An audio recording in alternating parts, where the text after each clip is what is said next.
খেদমত, গোলামি, সহবত অনেক কারণে দরকার। আল্লাহ রাব্বুল আলামিন সূরা আনকাবুতের আয়াত শরীফের মধ্যে আমাদেরকে ইঙ্গিত করেছেন, আমাদেরকে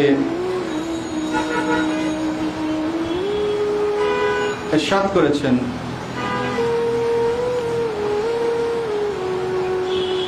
যারা আমার রাস্তায় জিহাদ করবে, আমার দিকে যারা জিহাদ করবে তাদেরকে আমি আমার রাস্তাগুলোর দিকে আমি হেদায়েত দান করব। এইখানে উল্লেখযোগ্য বিষয় হচ্ছে আমাদের জিহাদ শব্দটা এখানে ব্যবহার হয়েছে, ওয়াল্লাযীনা জাহাদু ফীনা। আমরা জানি আজকাল ইসলামী যে আমাদের জগৎ, এই জগতে জিহাদ শব্দটিকে শুধুমাত্র একটা যুদ্ধের একটা প্রতিরূপ হিসাবে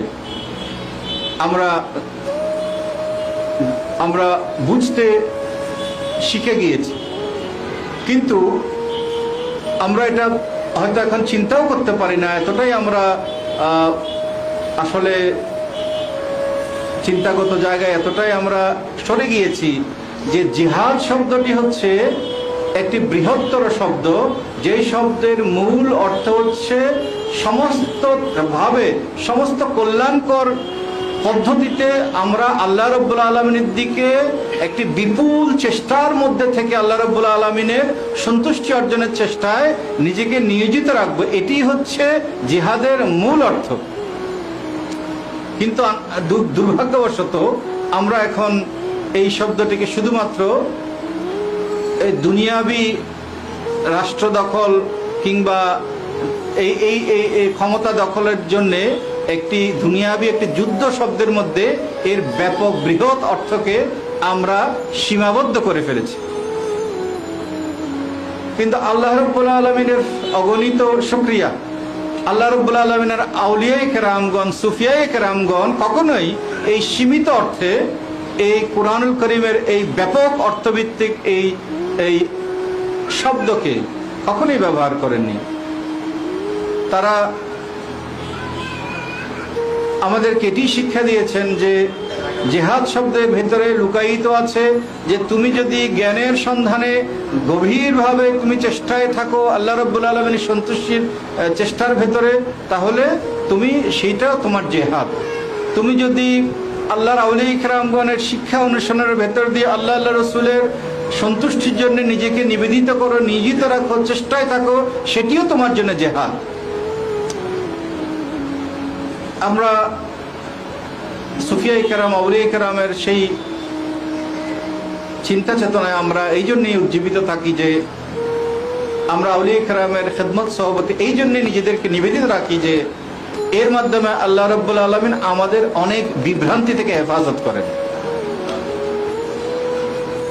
কারণ কুরআনুল কারীমের যে হাকিকত,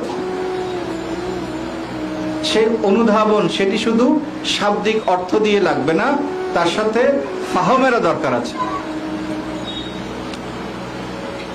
ইনসাইটফুল উইজডম লাগবে, অন্তর্দৃষ্টি সম্পন্ন একটি গভীর জ্ঞানীর দৃষ্টি ছাড়া কুরআনুল কারীমকে সঠিকভাবে উপলব্ধি করা সম্ভব নয়। এই জন্য আমাদেরকে কুরআনুল কারীমের সঠিক ব্যাখ্যার জন্য আউলিয়া কেরামের তাদের জীবনাচরণ, তাদের দর্শন, তাদের কালাম মোবারক, তাদের লেখা আমাদেরকে অনুসরণ করতে হয়, আমাদেরকে আত্মস্থ করতে হয়, যাতে আমরা কুরআন নির্দেশিত পথের উপরে আল্লাহ রাসূলের সন্তুষ্টির একটি পথের উপরে, সিরাতুল মুস্তাকিমের উপরে আমরা থাকতে পারি। তো আলহামদুলিল্লাহ, এই আশা নিয়ে আমরা আজকে এসেছি। আমরা বসেছি, আল্লাহ রাব্বুল আলামিন আমাদের এই হাজিরিকে কবুল করুন। দূর দূরান্ত থেকে আপনারা এসেছেন, আল্লাহ রাব্বুল আলামিন সকলের এই মেহনতকে, এটিও আপনারা একটি জিহাদের মধ্যে, এটিও আপনার একটা জিহাদের মধ্যে আছেন। আল্লাহ রাস্তায় আপনারাও এই যে কষ্ট করছেন এত দূর থেকে, এত অর্থ ব্যয় করে, পরিশ্রম করে, আজকে হয়তো জুমার দিন, ছুটির দিন, আপনারা বিশ্রাম করতে পারতেন, কিন্তু দূর দূরান্ত থেকে আপনারা এই যে আল্লাহর ওলির আহ্বানে সাড়া দিয়েছেন আল্লাহ আল্লাহ রসুলের সন্তুষ্টি অর্জনের যে গভীর যে আশা, সেই আশা থেকে। তো সেই দিক থেকে আপনারাও এই মুহূর্তে জিহাদে আকবরের মধ্যে আপনারা নিয়োজিত আছেন, আলহামদুলিল্লাহ।